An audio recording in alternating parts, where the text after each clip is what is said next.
Hello बच्चों, class 12 mathematics का यह पेपर है 2024 यूपी बोर्ड 324 एफबी ये सेट है बच्चों। आप देख सकते हैं यूपी बोर्ड का ये पेपर है बच्चों, क्लास 12 का।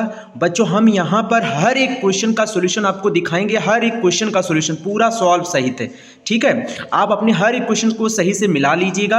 आपका क्या आंसर आ रहा था और मेरा क्या यहाँ पे आंसर आ रहा है आप देख सकते हैं। ठीक है ना, पूरा सॉल्यूशन के साथ। तो चलिए स्टार्ट करते हैं और कमेंट करिएगा। आपका अगर आंसर सही आ रहा है तो आप कमेंट कर दीजिएगा बच्चों और लाइक भी कर दीजिएगा। ठीक है ना, तो चलिए स्टार्ट करते हैं। सबसे पहले हम पहला क्वेश्चन इसमें देखते हैं। पहला क्वेश्चन मेरे पास क्या है, हम यहाँ पे इंग्लिश वर्जन देख रहे हैं बच्चों। ठीक है, तो इंग्लिश वर्जन में देख सकते हैं पहला क्वेश्चन आपका है function F such that r tends to r is defined by F X is equal to 5x for all x belongs to r, select the correct answer. आपको बताना है इसमें कौन सा ऑप्शन करेक्ट होगा बच्चों। तो मैंने इसका सॉल्यूशन करके रखा हुआ है बच्चों, आप देख सकते हैं। आप यहाँ पे देख सकते हैं इसका सॉल्यूशन। ठीक है, ये देखिए F X is equal to 5x है फॉर 1 के लिए। पहले तो हमें इस फंक्शन को इक्वल दिखाना होगा।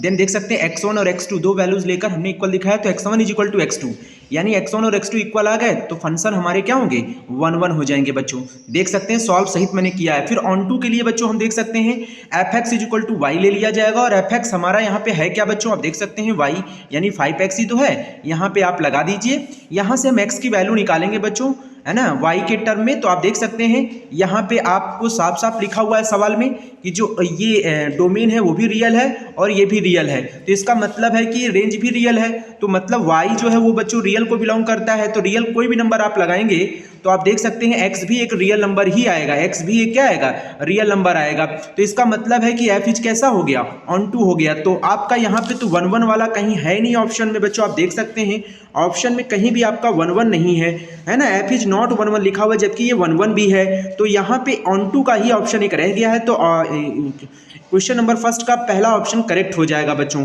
पहला ऑप्शन करेक्ट हो जाएगा। आप देख सकते हैं मैंने यहाँ क्वेश्चन नंबर 1 में आपका क्वेश्चन नंबर 1 का ए ऑप्शन हमने यहाँ पे क्या किया है, फर्स्ट देखिए आप फर्स्ट ऑप्शन हमने सिलेक्ट किया हुआ है। तो ये आंसर है आपका। ठीक है, तो अब हम लेते हैं दूसरे क्वेश्चन की बात करते हैं बच्चों।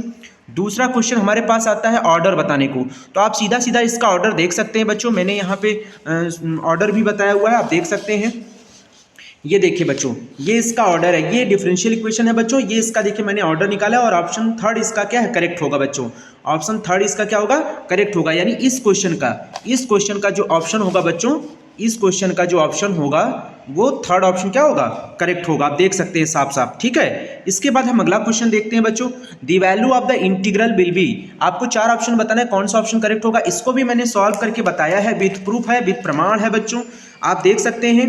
ठीक है, ये देखिए इसका इंटीग्रेशन होता है tan इनवर्स x और लोअर लिमिट और अपर लिमिट लगाइए, फिर ये देखिए लगा दिया हमने, इसको सॉल्व किया। तो बच्चों आप साफ साफ देख सकते हैं इसका आंसर कितना आ रहा है, π/6। ऑप्शन थर्ड इज करेक्ट है बच्चों, इसका ऑप्शन थर्ड इज क्या है, करेक्ट है। आंसर मिलाते जाइएगा बच्चों। देखिए हम पूरा सॉल्यूशन के साथ आपको दिखा रहे हैं कि आपने भी तो ऐसे ही सॉल्व किया होगा।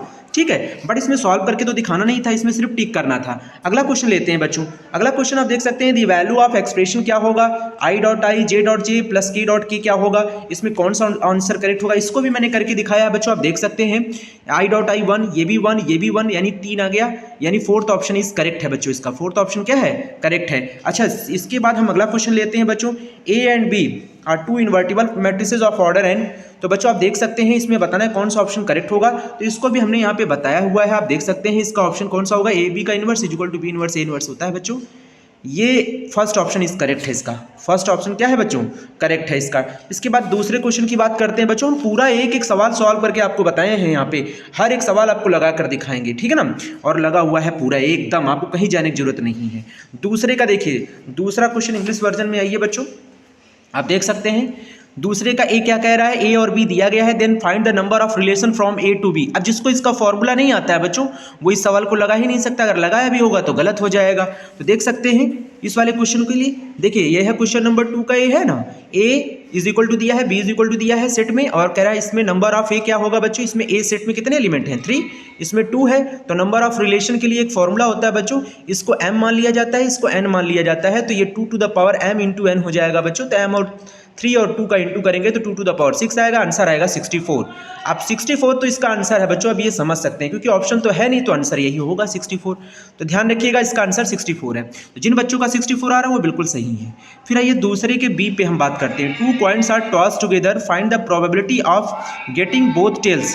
आपसे बोला गया है दोनों ही नंबर क्या आने चाहिए, हमारे टेल्स आने चाहिए। तो ये भी देखिए हमने सॉल्व करके बताया हुआ है। सॉल्व में देखिए यहाँ पे आपने सैंपल स्पेस लिया कि जब भी हम 2 कॉइन्स को टॉस्ट करेंगे बच्चों तो उसमें क्या होता है, सैंपल स्पेस बनते हैं, head head, tail tail, tail head, head tail. Number of sample space कितने हो गए, 4 हो गए बच्चों।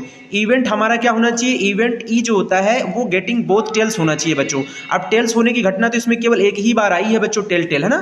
तो इसको हम एनी लिख सकते हैं यहाँ। प्रोबेबिलिटी क्या हो जाएगा बच्चों, आप देख सकते हैं प्रोबेबिलिटी हो जाएगी n E is equal to n S upon n S is equal to 1/4। तो जिनका आंसर 1/4 आ रहा है और उन्होंने इस तरह से सवाल लगाया है बच्चों वो बिल्कुल सही है। ठीक है, समझ सकते हैं ना आप। अगला क्वेश्चन देख सकते हैं बच्चों, दूसरे का डी देखिए। प्रोबेबिलिटी ऑफ ए दिया है, प्रोबेबिलिटी ऑफ बी दिया है, पी ए इंटरसेक्शन बी दिया है, then find the probability of P B upon A चाहिए बच्चों। 1 नंबर का क्वेश्चन है, आप जान सकते हैं इसमें ज़्यादा समय तो आप लगा नहीं सकते हैं, तो ये भी आप ध्यान रखिएगा। उससे पहले एक वेक्टर का क्वेश्चन है बच्चों, ये भी ध्यान दीजिए। 2 वेक्टर्स है और कह रहा है दोनों वेक्टर्स कैसे हैं, परपेंडिकुलर टू ईच अदर है, find the value of lambda है बच्चों। तो ये सवाल देख सकते हैं आप, इफ 2 वेक्टर्स आर परपेंडिकुलर होते हैं तो ये कंडीशन होल्ड होनी चाहिए, दोनों का डॉट प्रोडक्ट क्या होना चाहिए, 0 होना चाहिए बच्चों। तो आप डॉट प्रोडक्ट कराने के लिए आई डॉट आई 1 होता है, जे जे 1 होता है, के 1 होता है। तो आप देख सकते हैं यहाँ पे हमने कराया है डॉट प्रोडक्ट और वैल्यू आ रही है 3 - 8 plus lambda is equal to 0। तो लैम्डा इज इक्वल टू आ गया 5, ये आंसर है बच्चों। तो जिन बच्चों का 5 आंसर आ रहा है वो बिल्कुल सही है। अब आते हैं दूसरे के डी क्वेश्चन पे, दूसरे वाले के डी क्वेश्चन पे आते हैं, यानी इस पे प्रोबेबिलिटी का सवाल था बच्चों। तो इसमें हमें पी बी अपॉन ए निकालना है। तो देखिए हमने फॉर्मूला लिखा हुआ है, P B upon A is equal to P B intersection A upon P A. इसको हम ऐसे भी तो लिख सकते हैं, पी बी ए इंटरसेक्शन को A intersection B upon P A. तो पी ए इंटरसेक्शन बी तो हमको गिवन है, ये भी गिवन है बच्चों। हम वैल्यू लगा के 13 कैंसिल कर देंगे तो 2/13 इसका आंसर होगा बच्चों। सॉरी 2/13 नहीं है, यहाँ पे 2/3 है बच्चों, आप इसको सही कर लीजिएगा। 2/3 है, कितना है बच्चों, 13 लिख गया है, ये 3 है। ठीक है ना, ध्यान रखिएगा, यहाँ पर 3 है आंसर इसका, 2/3 इसका आंसर है। तो जिन बच्चों का देख सकते हैं यहाँ पे 2 बचा हुआ है, यहाँ पे 3 बचा हुआ है, तो आंसर क्या होगा 2/3, ये करेक्ट आंसर है बच्चों। ठीक है ना, 1 नंबर आपके पक्के हो गए। आगे बढ़ते हैं बच्चों, अगला क्वेश्चन है ई वाला देखिए। y is equal to log e 10x, find the value of dy by dx। देख सकते हैं बच्चों मैंने इसको सॉल्व करके आपको दिखाया है। कैसे सॉल्व करेंगे, आपने भी तो ऐसे ही सॉल्व किया होगा ना, differentiation with respect to x, dy by dx निकाला होगा, फिर इसको सॉल्व करके dy बाई dx का मान कितना आया 2 cosec 2x। अब बहुत सारे बच्चों को ये दिक्कत हो रही होगी कि मेरा सर ये आंसर ही नहीं आ रहा, मैंने यही छोड़ दिया है, तो वो भी सही है, लेकिन मैथ्स का एक रूल होता है बच्चों, सॉल्व करना ही चाहिए जहाँ तक सॉल्व हो। ठीक है, आप इस सवाल का आंसर देख सकते हैं, 2 cosec 2x इसका आंसर है। अब आगे बढ़ते हैं बच्चों, अगला क्वेश्चन हम लेते हैं तीसरे का एक क्वेश्चन देख सकते हैं आप बच्चों, क्या लिखा हुआ है, prove that the function is continuous at x equal to 1। ये देखिए at x is equal to 1 हमारा क्या फंक्शन, 2 नंबर का क्वेश्चन है बच्चों, बड़े आराम से लग जाएगा। देखिए इसको कैसे किया गया है, f x is equal to हमको दिया है mod x - 1। अब mod x - 1 at x equal to 1 पर चेक करना है, तो बच्चों हमें ग्रेटर देन 1 पे चेक करना है, इक्वल पर और लेस देन पर। तो अगर x का मान 1 से बड़ा है तो इसकी वैल्यू क्या होगी, पॉजिटिव खुलेगा, और अगर 1 ही है तो वैल्यू 0 हो जाएगी। ठीक है, और अगर x लेस देन 1 है तो बच्चों देख सकते हैं mod x - 1 की वैल्यू क्या हो जाएगी, -x - 1 हो जाएगी बच्चों। ठीक है, तो हम पहले 1 पर हम फंक्शन को चेक कर लेंगे। अगर x इक्वल टू 1 है तो फंक्शन यानी mod x - 1 क्या होगा बच्चों, 0 होगा। तो आप देख सकते हैं यानी fx हमारा 0 होगा, और x की जगह 1 लगाएंगे तो f1 भी 0 होगा। आपने भी तो ऐसे ही किया होगा। x ग्रेटर देन 1 पर पहले चेक करेंगे, राइट है लिमिट बच्चों, देख सकते हैं limit extends to 1 plus fx। अगर x का मान 1 से ज्यादा हो तो बच्चों हमें कौन सा फंक्शन लेना चाहिए, x - 1, वो हमने यहाँ लगाया है। ठीक है, और हमने डायरेक्टली फंक्शन की वैल्यू ले ली है बच्चों। अब हम यहाँ पे x टेंस टू 1 प्लस को हटाकर x टेंस टू 0 लेंगे, और x की जगह 1 प्लस h लगा देंगे, तो 1 से 1 कैंसिल होकर h आएगा, और h की लिमिट लग जाएगी बच्चों 0। तो आप देख सकते हैं जो हमारी राइट हैंड लिमिट निकल रही है वो 0 आ रही है। Left hand limit x less than 1 पर चेक करेंगे इसी तरह से, तो आप लेफ्ट हैंड लिमिट के लिए आप x लेस देन 1 की वैल्यू ये ले लेंगे, फंक्शन की वैल्यू ये होनी चाहिए बच्चों। ठीक है, तो यहाँ पे आप देख सकते हैं इसको आसानी से सॉल्व करेंगे तो लेफ्ट हैंड लिमिट भी आपके आगे 0। अब बच्चों फंक्शन भी आपकी देखिए वैल्यू 0 है, x इक्वल टू 1 पर, है ना। उसके बाद राइट हैंड लिमिट भी और लेफ्ट हैंड लिमिट भी वैल्यू क्या आ रही है, 0 आ रही है, यानी तीनों की वैल्यू 0 आ रही है, राइट लेफ्ट फंक्शन। तो function is continuous at x equal to 1। तो इस तरह से आपके 2 नंबर क्या हो जाएंगे, पक्के हो जाएंगे बच्चों। अगला क्वेश्चन आप देख सकते हैं बच्चों, यहाँ पे अगला क्वेश्चन क्या है, अगला क्वेश्चन हमारे पास आ रहा है tan inverse √3 minus cot inverse minus का √3 है बच्चों। और ये देख सकते हैं तीसरे का आपका बी पार्ट है बच्चों। तो इसको किस तरह से सॉल्व किया गया ये भी देख सकते हैं। ये इसका सोल्यूशन है बच्चों tan inverse √3 minus cot inverse minus √3। तो बच्चों ये 10 में π/3 का मान होता है। कॉट इनवर्स ये चूंकि नेगेटिव है बच्चों, तो पाई माइनस कॉट इनवर्स √3 लिख जाएगा, ठीक है। और इसमें माइनस के इंटू करके वैल्यू लगा दीजिए √3, तो कॉट π/6 की वैल्यू कॉट से कॉट कैंसिल हो जाएगा बच्चों। इस तरह से आप सॉल्व करेंगे तो आपको आंसर मिलेगा माइनस का π/2। कितना मिलेगा? तो जिन बच्चों का आंसर माइनस π/2 आ रहा है वो बिल्कुल सही है, करेक्ट है, ठीक है। तो अगला क्वेश्चन लेते हैं बच्चों। अगला क्वेश्चन क्या है? अगला क्वेश्चन है, ये देखिए वेक्टर का क्वेश्चन है बच्चों। तीसरे का C, if the unit vector हमारे पास दिए गए हैं, A vector B vector C vector का यूनिट वेक्टर है ये, such that A plus B plus C 0 है, find the value of A, इसकी वैल्यू बताना है बच्चों। तो आपने भी इसके 2 नंबर पक्के कर लिए होंगे। चलिए इसको देखते हैं, इसको किस तरह से सॉल्व किया गया है। देखिए आप, मॉड ऑफ ए वेक्टर क्या है? 1 है, क्योंकि यूनिट वेक्टर है बच्चों। मॉड ऑफ बी 1 है, मॉड ऑफ सी 1 है बच्चों। हमने क्या किया, ए प्लस बी प्लस सी 0 ले लिया है और दोनों डॉट प्रोडक्ट कर दिया ए प्लस बी प्लस सी से। आप देख सकते हैं स्केलर प्रोडक्ट कर दिया है दोनों तरफ, ठीक है ना बच्चों। उसके बाद हमने क्या किया, इसका डॉट प्रोडक्ट जब इसमें किया तो ये रिजल्ट हमको मिला, ये देखिए इंटू सारे आ गए, ठीक है ना, ये सारे डॉट हो गए। तो अब डॉट करने के बाद आपको पता है ए डॉट ए जो वेक्टर में होता है उसको मॉड ऑफ ए स्क्वायर लिखते हैं, इसको मॉड ऑफ बी स्क्वायर लिखेंगे, इसको मॉड ऑफ सी स्क्वायर लिखेंगे। देन ये तो ऐसे ही रहेगा। और ये वैल्यूज तो हमको गिवन है ना बच्चों, 1 1 1, तो हम यहाँ पे 1 + 1 + 1 लगाएंगे। देन इसको 2 यहाँ से कॉमन करेंगे और 1 1 उठा के उधर ले जाएंगे -3, तो -3/2 इसका आंसर आएगा। और इसी का तो आंसर हमसे पूछ रहा था बच्चों, देख सकते हैं ना, इसी का आंसर हमसे पूछ रहा था। ये हमारा आंसर आया है -3/2। तो जिन बच्चों का -3/2 आया है वो बहुत ही अच्छे हैं। और सवाल भी देख लीजिए बच्चों कैसे किया गया है, और ऐसे ही अगर आपने किया है तो आप बिल्कुल सही है बच्चों। आगे बढ़िए, अगला सवाल देखते हैं बच्चों। देखिए मैं हर एक सवाल को विथ प्रूफ दिखा रहा हूँ, हर एक सॉल्व करके मैंने दिखाया बच्चों आपको, ठीक है ना। इंटीग्रेशन देखिए log x है, log x का इंटीग्रेशन आपने कैसे किया होगा, 2 नंबर अगर यहाँ से पाना है आपको तो देख सकते हैं इंटीग्रेशन log x है, आपको यहाँ पे 1 ले लेना है, नेक्स्ट फंक्शन हो जाएगा बच्चों। तो इसमें फर्स्ट इसको मान लीजिएगा, सेकंड इसको मान के प्रोडक्ट रूल लगा लीजिएगा। तो फर्स्ट फंक्शन लिखेंगे, सेकंड का इंटीग्रेशन माइनस सेकंड लिखेंगे, सॉरी फर्स्ट का डिफरेंशिएशन करेंगे और सेकंड का इंटीग्रेशन करेंगे। ओके बच्चों, अब हमने इसको सॉल्व किया तो हमें रिजल्ट मिला बच्चों x log x - 1 + c। तो जिन बच्चों का ये आंसर आ रहा है वो भी सही है, और बहुत सारे बच्चे आंसर ला रहे होंगे log x log x/e + c, ये भी सही है बच्चों, इसमें भी कोई दिक्कत नहीं है, याद रखिएगा, ठीक है ना। अगला क्वेश्चन क्या है बच्चों, देख सकते हैं। अगला क्वेश्चन इंग्लिश वर्जन में लेते हैं बच्चों, कौन सा है देख सकते हैं यहाँ पे। फोर्थ क्वेश्चन कह रहा है x = a theta plus sine theta है, पैरामेट्रिक इक्वेशन है बच्चों। Find the value of dy/dx, ठीक है। dy/dx निकालने के लिए इस क्वेश्चन को भी लेते हैं बच्चों। तो देख सकते हैं इस क्वेश्चन का सॉल्यूशन क्या है। dy/dx निकालने के लिए x दिया है, y दिया है। पहले इस x को बच्चों थीटा के रिस्पेक्ट में हम डिफरेंशिएट करेंगे, ठीक है। थीटा के रिस्पेक्ट में dx/dθ निकालेंगे और ये डिफरेंशिएशन करने के बाद cos थीटा का फॉर्मूला लगाएंगे, 2 cos स्क्वायर थीटा बाई 2 -1 1 से 1 कैंसिल। तो आप देख सकते हैं dx/dθ जो मिला है वो 2a cos square theta by 2 मिला है। इसी तरह से हम y का d थीटा के रिस्पेक्ट में करेंगे, तो आप देख सकते हैं इसकी वैल्यू आएगी 2a sin theta by 2 × cos theta by 2। दोनों को डिवाइड करेंगे, देन बच्चों हमारा आंसर आएगा tan थीटा बाई 2। आप देख सकते हैं साफ साफ। तो जिन बच्चों का tan थीटा बाई 2 आया है उनके 2 नंबर पक्के हो गए हैं, ठीक है। देख सकते हैं आप पूरा सोल्यूशन एक साथ, आपने भी तो ऐसे ही लगाया होगा ना बच्चों, ठीक है। अगला क्वेश्चन लेते हैं बच्चों, फोर्थ का बी है, फोर्थ का बी देख सकते हैं ये वाला क्वेश्चन, ठीक है। Find the differential coefficient of x⁴ with respect to x। तो इसको आपने कैसे किया है, इसका भी सॉल्यूशन देख लीजिए बच्चों। क्योंकि ये फंक्शन की पावर फंक्शन है बच्चों, तो इस तरह के सवाल में हम लोग डिफरेंशिएशन नहीं करते हैं तुरंत। dy/dx का क्वेश्चन मार्क यहाँ पे है बच्चों, देख सकते हैं क्वेश्चन मार्क है। तो हम दोनों लॉग लेंगे, taking log on both sides. जैसे ही आप लॉग लोगे, log m की पावर n हो जाएगा, पावर आगे आएगा। फिर differentiation with respect to x करेंगे तो यहाँ पे log y का डिफरेंशिएशन 1/y dy/dx, ठीक है ना। और यहाँ फर्स्ट सेकंड लगाएंगे बच्चों, इस तरह से करेंगे तो dy/dx की वैल्यू जो आएगी बच्चों आप देख सकते हैं, dy/dx = y 1 + log x। और y की वैल्यू बच्चों वापस लगानी होगी। जिन बच्चों ने नहीं लगाया होगा उनको हो सकता है 1 नंबर ना मिले, लेकिन आपको वैल्यू लगानी पड़ेगी। dy/dx की वैल्यू क्या हो जाएगा, x⁴ 1 + log x, ये आपका आंसर है, ठीक है। उसके बाद हम अगला क्वेश्चन लेते हैं, फोर्थ का सी। देखिए बच्चों विथ प्रूफ दिखा रहे हैं आपको, पूरा सॉल्व किया हुआ पूरा पेपर दिखा रहे हैं बच्चों। फोर्थ का सी, फाइंड द वैल्यू ऑफ -π/2 से π/2 sin स्क्वायर dx। देखिए 2 नंबर का क्वेश्चन है, आपका पक्का होने जा रहा है अगर आपने इस तरह से लगाया है।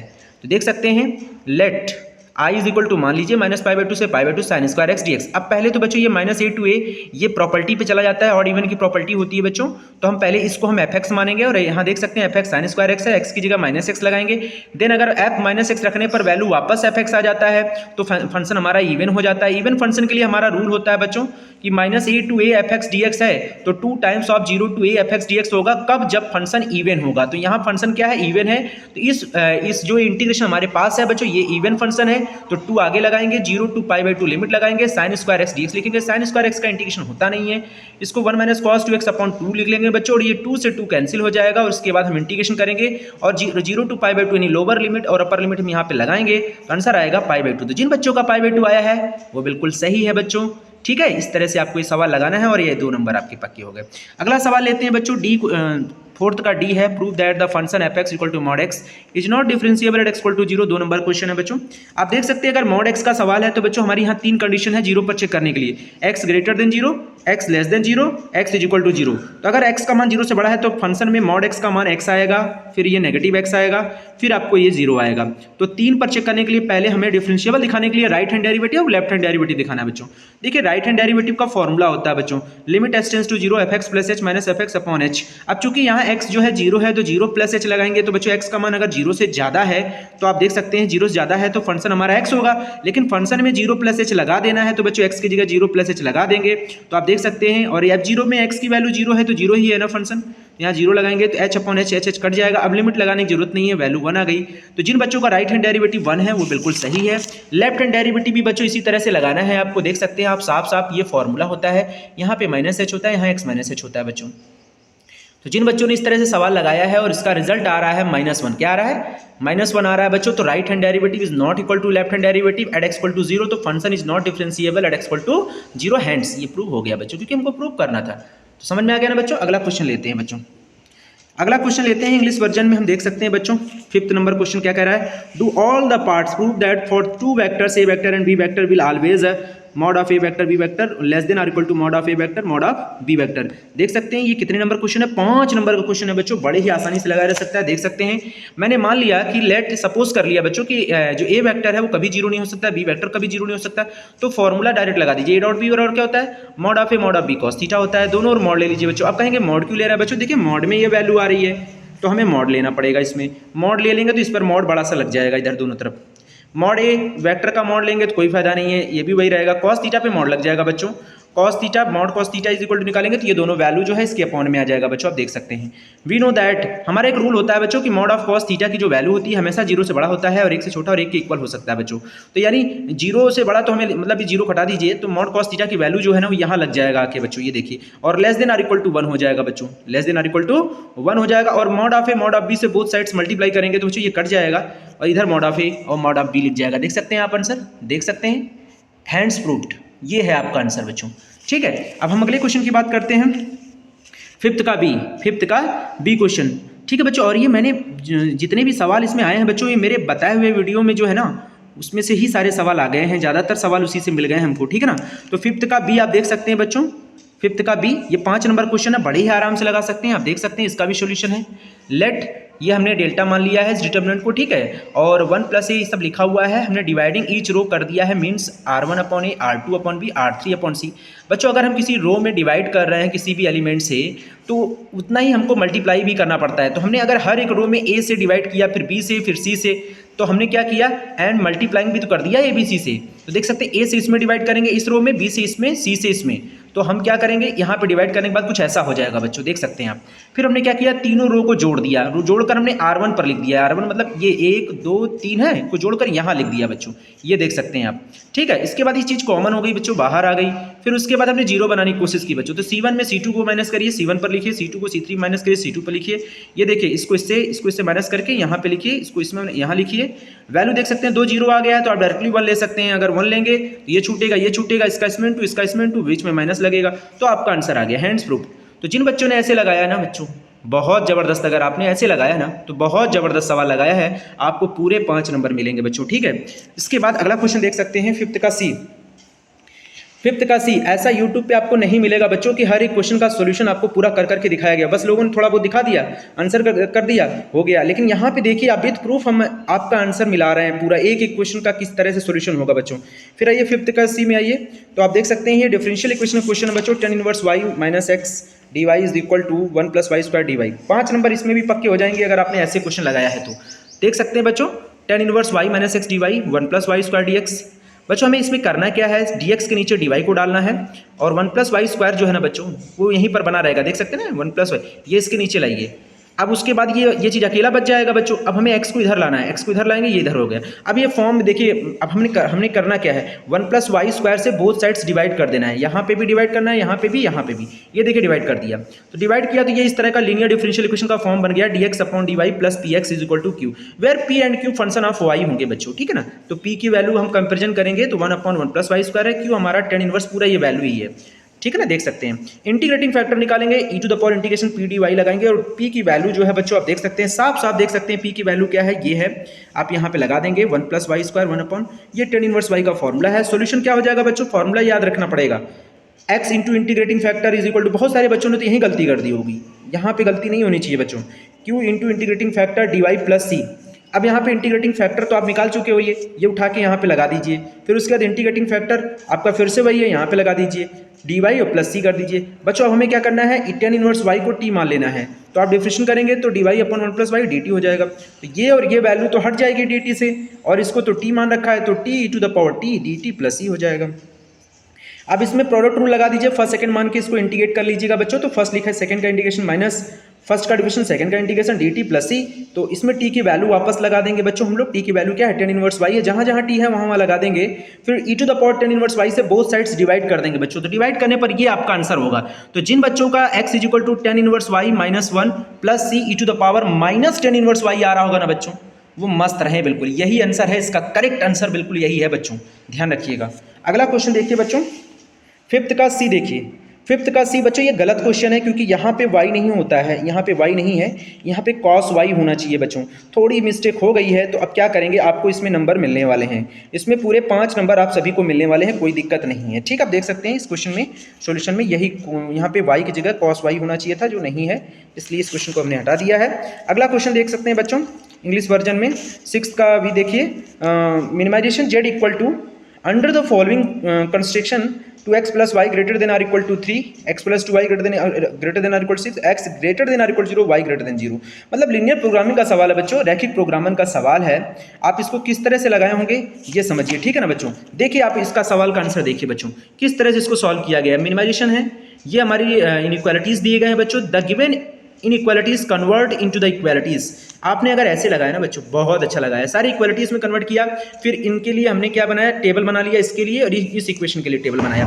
उसके बाद आप देख सकते हैं बच्चों, टेबल बनाने के बाद मैंने इसके ग्राफ को प्लॉट कर दिया है। देखिए यहाँ पे ये लाइन है, ठीक है, ये हमारी जो लाइन है वो इसकी है, और ये वाली लाइन जो है वो इस वाली इक्वेशन की है, ठीक है। अब यहाँ पे जो इसका शेडेड रीजन आ रहा है बच्चों, वो आउटर है, बाहर आ रहा है, यहाँ पर इस जगह आ रहा है। तो यहाँ पे 2 ही हमारे कॉर्नर पॉइंट्स आ रहे हैं, एक ये आ रहा है और एक ये आ रहा है। जिनका बाहर आ रहा है ना वो सही है, ए और बी 2 कॉर्नर पॉइंट्स होंगे, दोनों ही कॉर्नर पॉइंट पर हमारे वैल्यू ऑफ जेड चेक किए जाएंगे बच्चों। देख सकते हैं ए और ये बी है, और ये हमारा क्या है, वैल्यू उनकी निकल रही है, एक्स और वाई की जगह लगाने पर जेड की ये वैल्यू आ रही है। अब चूंकि हमको मिनिमम वैल्यू लेना है बच्चों, मिनिमाइजेशन जेड लगा हुआ है, तो मिनिमम वैल्यू दोनों में 6 ही है, तो मिनिमम जेड ही रहेगा, जेड = 6 रहेगा, will be a minimum on all points, यानी इन दोनों पॉइंट पर जो हमारा जेड होगा वो 6 ही होगा बच्चों, ठीक है ना। जिनका आंसर 6 आ रहा है ना बच्चों, बिल्कुल सही है, ठीक है। अगला क्वेश्चन लेते हैं बच्चों, अगला क्वेश्चन हम लेते हैं 6 का सी है, देख सकते हैं इंटीग्रेशन का क्वेश्चन है, बहुत मस्त क्वेश्चन है बच्चों, आराम से कर सकते हैं। आप देख सकते हैं बाई पार्शियल से लगेगा बच्चों, आपने इसमें से कॉमन कर लेना है, कॉमन करने के बाद कुछ ऐसा बना होगा आपका, फिर लेट किया होगा आपने, बाई पार्शियल से आपने क्या किया, इसको अलग अलग कर लिया बच्चों, ठीक है, a/b/c/x-1 का होल स्क्वायर, क्योंकि लगातार आ रहा है ना बच्चों, तो डिग्री बढ़ जाएगी। अब हमें क्या करना है, यहाँ से एलसीएम ले लेंगे, फिर यहाँ से हम क्या करेंगे, कुछ वैल्यू को 0 से इक्वेट करके, जैसे x-1 और x+1, यहाँ से a और c की वैल्यू निकाल लिया जाएगा। फिर कंपेयरिंग करके हम बच्चों x² से कंपेयरिंग करके हमें यहाँ से v की वैल्यू निकाल लेंगे, फिर a b c में वैल्यूज लगा के इंटीग्रेट कर देंगे बच्चों। देख सकते हैं इंटीग्रेट हो गया है। तो जिन बच्चों का ये आंसर आया है ना, log √x+1/x-1 -4/x-1 + c, वो बिल्कुल सही है बच्चों, बिल्कुल सही है, यही आंसर आएगा बच्चों, समझ सकते हैं आप, यही आंसर आएगा, देख सकते हैं log √x+1/x-1 -4/x-1 + c, ये है इसका आंसर बच्चों। अगला क्वेश्चन लेते हैं बच्चों, देखिए मैट्रिक्स का सवाल है ये, है ना, also find the A inverse with its help. तो मैट्रिक्स का सवाल का सोल्यूशन भी आप देख सकते हैं, ये देखिए बच्चों, पहले ए दिया है, पहले a² निकालेंगे, a² आपका इतना आएगा बच्चों, उसके बाद लेफ्ट हैंड साइड लेंगे, ठीक है, i 7 है, इसमें a² की सबकी वैल्यू लगाकर वैल्यूज को सॉल्व करेंगे, तो आपका पूरा ये मैट्रिक्स ही 0 0 0 बन जाएगा। तो इसको हम 0 के इक्वल करेंगे, राइट हैंड साइड के इक्वल आ गया, वैल्यू प्रूव हो गई बच्चों। अब हमको ए इनवर्स निकालना है, तो हम क्या करेंगे, ये जो वैल्यू दिया था ना बच्चों, ये जो दिया है ना इक्वेशन, इसी में बोथ साइड से हम ए से डिवाइड कर देंगे। देखिए ए से हमने डिवाइड कर दिया तो एक ए बचेगा, यहाँ ए कट जाएगा, यहाँ पे आई अपॉन ए आएगा, तो आई तो मतलब 1 हो जाता है, तो मतलब यहाँ पे ए इनवर्स हो जाएगा बच्चों। देखिए ए इनवर्स हो गया, और 5 के साथ है आई आ जाएगा, क्योंकि आइडेंटिटी एलिमेंट होता है ना बच्चों, A inverse 5 I minus A upon 7 हो जाएगा, यहाँ 7 अपॉन में आ जाएगा। बहुत आराम से आप कर सकते थे बच्चों। तो यहाँ पे 7 को आगे कर लीजिए, 1/7 आगे हो गया, फिर ए आई की और ए की वैल्यू लगाकर 5 का इसमें इंटू करिए और माइनस कर दीजिए, वैल्यू आ जाएगी ए इनवर्स 1/7 2 1 माइनस 1 3। ये अगर आ रहा है आपका आंसर ना, तो आप बिल्कुल सही है यार, बिल्कुल सही है आप। ठीक है, अगला क्वेश्चन लेते हैं बच्चों। यहाँ पे देख सकते हैं, so that the semi vertical angle of right circular cone maximum value when given slant height is tan inverse √2। 5 number का सवाल है बच्चों, 5 नंबर का सवाल है, तगड़ा सवाल है। देखिए बच्चों, ये देखिए इसका सॉल्यूशन है। Let the semi vertical angle हमने मान लिया थीटा है, और ये हमने बना लिया कोन। कोन में ये एंगल है, वर्टिकल एंगल जो है सेमी, ये थीटा है, ये h है, हाइट है, ये स्लैंट हाइट है, और ये रेडियस है। आपने भी ऐसे ही किया होगा। तो यहाँ पे स्लैंट हाइट तो गिवन है बच्चों, तो इसका मतलब है मुझे h और r के रिस्पेक्ट में डिफरेंशिएट करना होगा। उसके लिए हमें क्या करना होगा, r को हटा दिया मैंने, इसी देखिए r² निकाला, और v को मैक्सिमम दिखाया गया बच्चों, तो 1/3 पाई r² h किया, और इसमें r की वैल्यू हमने यहाँ से उठा के यहाँ लगा दिया, और इसको आपने h का अंदर इंटू किया, dv/dh निकाला। तो जिनकी वैल्यू ये डिफरेंशिएट करने पर फॉर मैक्सिमा एंड मिनिमा से आप देख सकते हैं बच्चों, dv/dh को 0 करेंगे तो आपकी जो वैल्यू निकलेगी ना h/l, वो आएगी 1/√3। अब बच्चों आप देख सकते हैं, ये सेमी वर्टिकल एंगल है, ये सेमी वर्टिकल है, इसके सामने ये परपेंडिकुलर होगा, ये हाइपोटेनी होगा, यानी cos थीटा इक्वल टू क्या हो जाएगा, ये बेस हो जाएगा, ये हाइपोटेनिस हो जाएगा। तो ये देखिए बेस अपॉन हाइपोटेनी cos थीटा की इक्वल हो गया। अब cos थीटा की वैल्यू तो पता हो गई 1/√3 है, तो बच्चों tan थीटा की वैल्यू क्या हो जाएगी, sin theta upon cos theta. अब आप सोचेंगे tan थीटा क्यों निकालना है, क्योंकि बच्चों tan इनवर्स तो प्रूव करना है हमको ना, तो tan theta is equal to sin upon cos हो जाएगा। sin की वैल्यू को cos में ब्रेक कर दीजिए, √1 माइनस cos²। अब cos की वैल्यू पता है, लगा दीजिए, इसको सॉल्व करेंगे तो √2 मिलेगा बच्चों। क्या मिलेगा, √2 मिलेगा, √3 कैंसिल हो जाएगा, tan थीटा √2 होगा, theta is equal to tan inverse √2 हो गया, हैंड्स प्रूव्ड। बस इतना ही तो करना था कि उसका जो सेमी वर्टिकल एंगल होगा गिवन स्लैंट हाइट पर वैल्यू मैक्सिमम होने पर tan इनवर्स √2 आएगा बच्चों, प्रूव हो गया। ठीक है ना।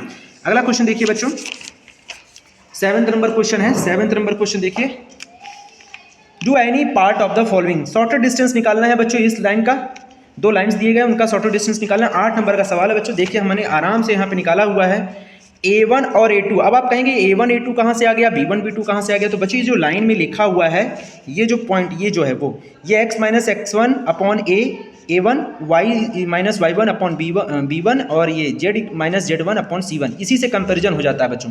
तो x1 y1 और z1 हमारे जो हैं बच्चों -1 -1 है, इसलिए हमारा A1 जो बनेगा बच्चों आप देख सकते हैं -i minus j minus k है। A2 हमारा ये है। इसी तरह से हम दूसरे वाले में जाएंगे तो हमारा यहाँ से A2 वेक्टर मिलेगा, वो A1 हो जाएगा, यहाँ से A2 मिल जाएगा बच्चों। यहाँ देखिए A2 हो गया, ठीक है। उसके बाद हमें B1 और B2 कौन सा मिलेगा बच्चों, ये जो नीचे लिखे हैं ना, ये 3 5 4, ये हमारा पूरा B1 है, और इसको हम जो है यूनिट वेक्टर में लिखेंगे तो हम इस तरह से लिखेंगे B1 is equal to 7i minus 6j plus k। B2 हमारा क्या हो जाएगा बच्चों 1, ये देखिए आपका है 1 -2 और 1, इसको भी हम i j k में लिखेंगे इस तरह से। अब हमारा यही तो मेन था बच्चों, A1 A2 B1 B2। बाकी आप B1 क्रॉस B2 आप यहाँ से निकाल सकते हैं, देख सकते हैं आप B1 क्रॉस B2 हमने कैसे निकाला है।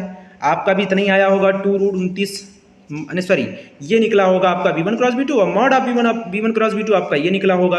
उसके बाद SD का फॉर्मूला जो होता है बच्चों शॉर्टर डिस्टेंस का, वो आपने लगाया होगा A2 - A1 dot B1 cross B2 upon mod of B1 cross B2 बच्चों, लगाया है ना आपने।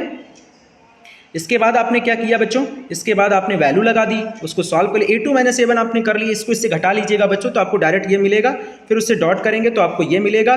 उसके बाद आप नेगेटिव वैल्यू मोड में लेते नहीं है तो पॉजिटिव आ जाएगा, देन हम इसका काट पीट देंगे तो 2√29 √29 यूनिट्स, यही आपका आंसर है। शॉर्टर डिस्टेंस जो निकलेगा बच्चों, जिन बच्चों का ये आया ना आंसर, बिल्कुल सही है, बिल्कुल सही है बच्चों एकदम, ठीक है, कोई दिक्कत नहीं है, आपका आंसर बस ये आना चाहिए। ओके, अगला क्वेश्चन देखते हैं बच्चों। अगला क्वेश्चन, क्योंकि इसमें से कोई एक ही करना था बच्चों तो मैंने एक ही बताया हुआ है। अगला क्वेश्चन देख सकते हैं, इधर आइए। Do any one part of the following बच्चों, तो इनमें भी आपको एक ही करना है। तो चलिए देखते हैं इसमें क्या है। देखिए बच्चों हमने ये वाला पूरा पार्ट ही पूरा बता दिया, ये पूरा ही बता दिया हमने, ठीक है ना बच्चों। तो जो चाहे ये वाला लगाए चाहे ये वाला लगाए, मैंने दोनों ही बता दिया, ठीक है। आप देख सकते हैं बच्चों, तो AX इक्वल टू B से आपने शुरू किया होगा, A आपका ये X, ये B है, मॉड ऑफ A निकाल लीजिए। मॉड ऑफ A अगर 0 नहीं आ रहा तो A इनवर्स एडजस्ट करेगा बच्चों, उसमें X equal to A inverse B बन जाएगा। A इनवर्स निकालने का जो फॉर्मूला है वो भी हमने लिख दीजिए, और adjoint A is equal to C dash होता है बच्चों, सी डैश मतलब सी एक मैट्रिक्स होगा, उसका ट्रांसपोज मैट्रिक्स निकालिएगा। अब सी जो होगा कहाँ से निकलेगा, को फैक्टर से बनेगा, वो ए के को फैक्टर्स निकाले जाएंगे बच्चों, C11 C12 C13 यानी फर्स्ट रो फर्स्ट कॉलम का एलिमेंट इसका फिर इसका फिर इसका हर एक एलिमेंट का निकालेंगे बच्चों। तो हर एक एलिमेंट के को फैक्टर्स जब निकालेंगे तो पूरा एक नई मैट्रिक्स बनेगी सी, और नई मैट्रिक्स 0 2 1 करके ऐसे लिख लिया होगा आपने, फिर सी डैश यानी कि रो को कॉलम में, कॉलम को रो में लिख दिया गया है बच्चों। तो ये एडजॉइंट ए के बराबर आ गया, किसके, कि एडजॉइंट ए ही हमारा सी डैश होता है बच्चों, ये ध्यान रखिएगा। अब हमको ए इनवर्स निकालना है तो हम वापस अपने फॉर्मूले में जाएंगे। तो एडजॉइंट ए आपका ये है बच्चों, मॉड ऑफ है तो आप देख ही सकते हैं -1 आ रहा है बच्चों, तो केवल माइनस लगा दीजिए, अंदर माइनस का मल्टीप्लाई करेंगे तो आपकी ये वैल्यू हो जाएगी बच्चों। उसके बाद आप क्या करेंगे, उसके बाद x is equal to A inverse B होता है, ए इनवर्स की वैल्यू ये है, बी की वैल्यू आप देख सकते हैं बच्चों, बी हमारा ये है, ये वैल्यू यहाँ करेंगे, इसमें डॉट प्रोट कर लेंगे, मतलब इसमें इसका मल्टीप्लाई कर लेंगे, मल्टीप्लाई करना आना चाहिए बच्चों, ठीक है, रो का कॉलम इंटू करके ऐड कर देना, ऐड करेंगे तो इसको ये आएगा आपका आंसर 1 2 3, तो x की वैल्यू 1 2 3, तो आपका आंसर है बच्चों, यही आपका क्या है आंसर। जिन बच्चों का ये आंसर है ना बिल्कुल मस्त रहे एकदम। अगला क्वेश्चन देखते हैं बच्चों, अगला क्वेश्चन देखते हैं, अगला क्वेश्चन क्या है, क्वेश्चन नंबर 9। क्वेश्चन नंबर 9 की बात करें तो बच्चों इसमें से भी कोई एक पार्ट करना है, तो हमने ये ए वाला पार्ट ले लिया, बहुत आसान पार्ट था बच्चों। ए वाले पार्ट का आंसर आप देख सकते हैं बच्चों, यहाँ पे ए वाले पार्ट का सबसे पहले आप क्या करेंगे, इसको आई मानेंगे, आई मानने के बाद ये प्रॉपर्टी लगाएंगे, 0 to a f x dx 0 to a minus x हो जाएगा, प्रॉपर्टी 4 है, फर्स्ट इक्वेशन मान लीजिएगा आई मानने के बाद।